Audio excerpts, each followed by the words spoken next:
Doing so today we're going to proceed with the reading of the book. This is a book reading series, and I'm trying to read the entire book on this series. We're still reading the chapter "What is Happiness," which is the first chapter of the book. I hope you guys are doing okay. This coronavirus thingy is bizarre. It's fucked up word as you know it. Yeah, that was quite a difficult smile.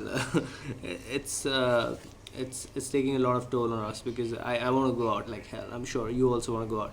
All right, so let me start by reading where I left yesterday. Right, so however, this is the first chapter. I'm reading page number 4 now. However, the desire for happiness is at the core of human life, and it does not go away no matter how much we suppress it. We want to be happy, and all of us want to be happy. The need for happiness is a fundamental need of human life, and there is nothing else which is more important than individual happiness. What does this mean?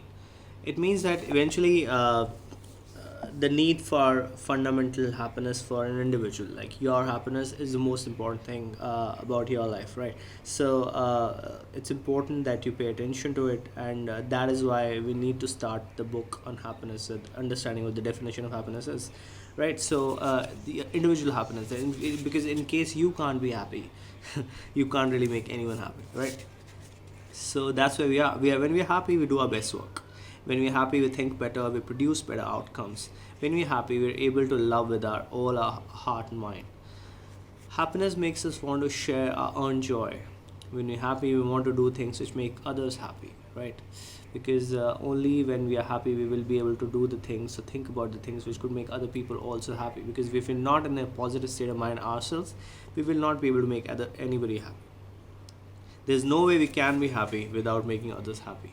Yeah, that is also true, because the only way we add value to ourselves is by adding value to the world. Think about the job that you go to, or think about the business that you're in. You extract values for yourself because you deliver value in some way or the other by doing what you're good at.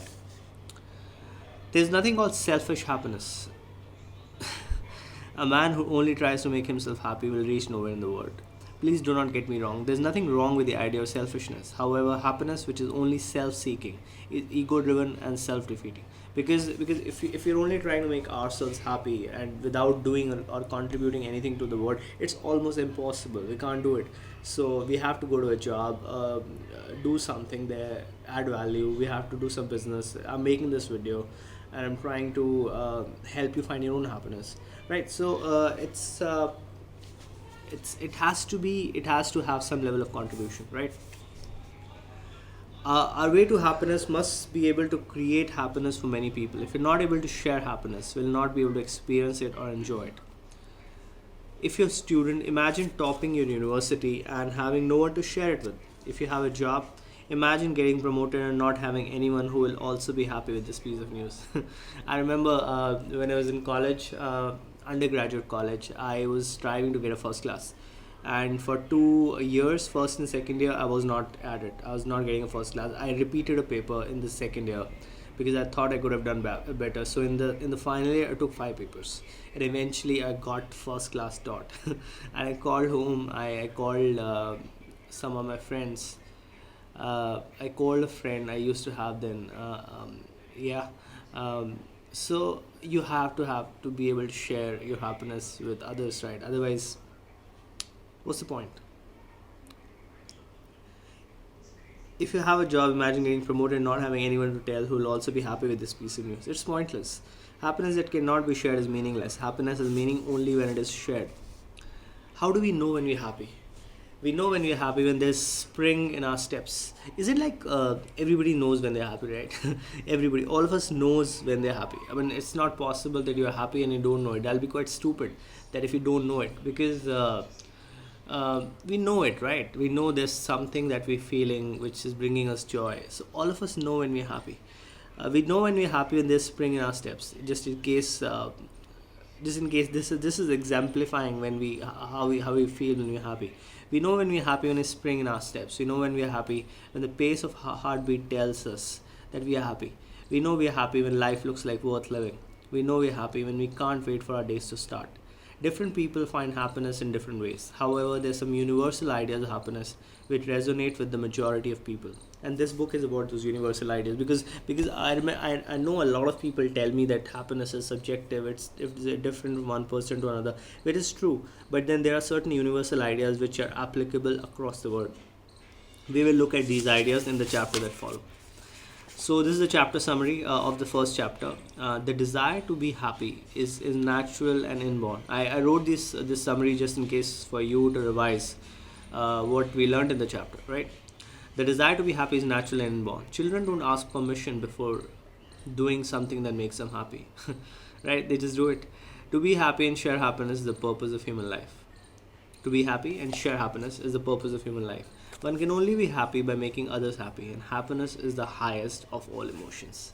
That is the end of chapter number 1, page number 6, and we will start reading. I'm making these videos short and bite worthy so that every video has something specific to talk about, and then I will make the next video and start from chapter 2 tomorrow. Alright, which is page number 7. Alright, so enjoy watching these videos, and since we are still in lockdown and we don't know how long will the lockdown last, please stay safe inside your homes.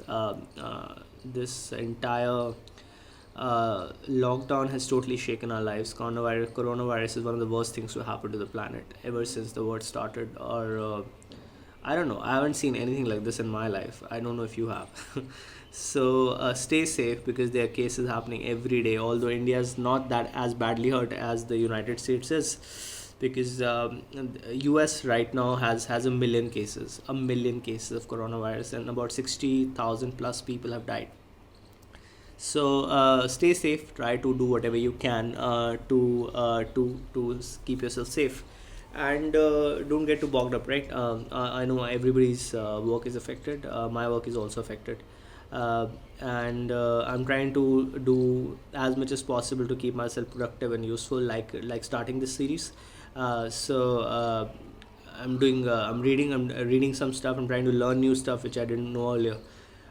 So you should also do that. Keep yourself active and productive, because if you let your mind wander from one place to another, it'll be counterproductive, it'll be negative, because you want to see yourself through this period, right? So do whatever you can to keep yourself busy and active and alive. All right, thank you, thanks for listening, bye.